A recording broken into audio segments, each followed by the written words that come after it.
নমস্কার, আমি সুপর্ণা পাল। আজকে আমি একটা মাছের রান্নার রেসিপি শেয়ার করে দেখাবো। এখানে একটা জ্যান্ত রুই মাছ 1.5 কেজি ওজনের নেওয়া হয়েছে। মা মাছটাকে ধুয়ে নিয়ে ভালোভাবে কেটে নিচ্ছে।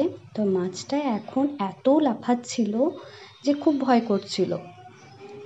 মাই সবটা করেছে, সবটা করেছে বলতে মাছটার আঁশ ছাড়ানো, মাছটা পিস করা, সবটা মা করেছে।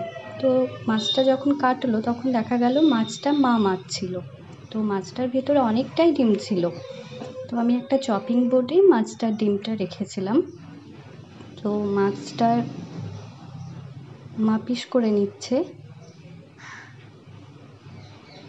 তো পিসগুলো হয়ে গেছে মোটামুটি।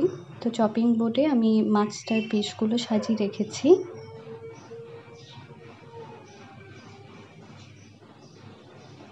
আর এখানে একটু সামান্য তেল বেরিয়েছে, আর অনেকটা ডিম বেরিয়েছে।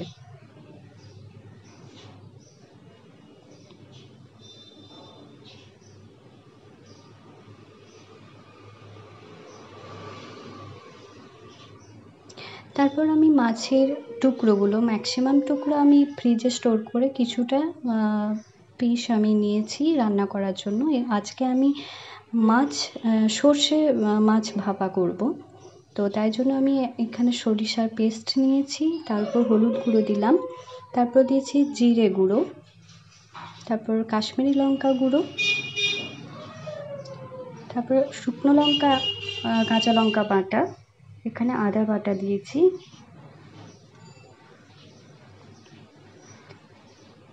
সামান্য সরিষার তেল দিয়েছি, আর দিয়েছি সামান্য পরিমাণ চিনি। তো তারপর আমি এই মিক্সচারটা ভালোভাবে মিশিয়ে নিচ্ছি। আর ওই সরিষার পেস্টটা আমি চামচের মাধ্যমে মাছের পিসগুলোতে ভালোভাবে লাগিয়ে নিচ্ছি।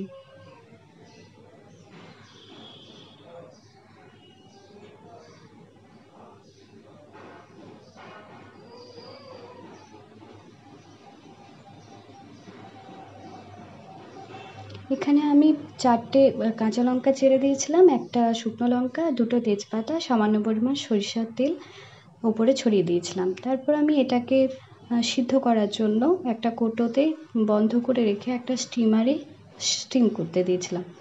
তারপর 20 মিনিট পরে আমি এটা নামিয়ে নিয়েছি।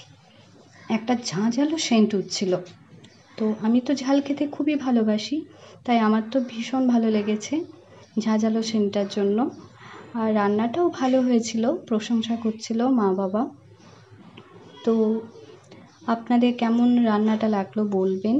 সকলে ভালো থাকবেন, সুস্থ থাকবেন। আবার কোনো রান্নার রেসিপি আপনাদেরকে দেখাবো। ধন্যবাদ।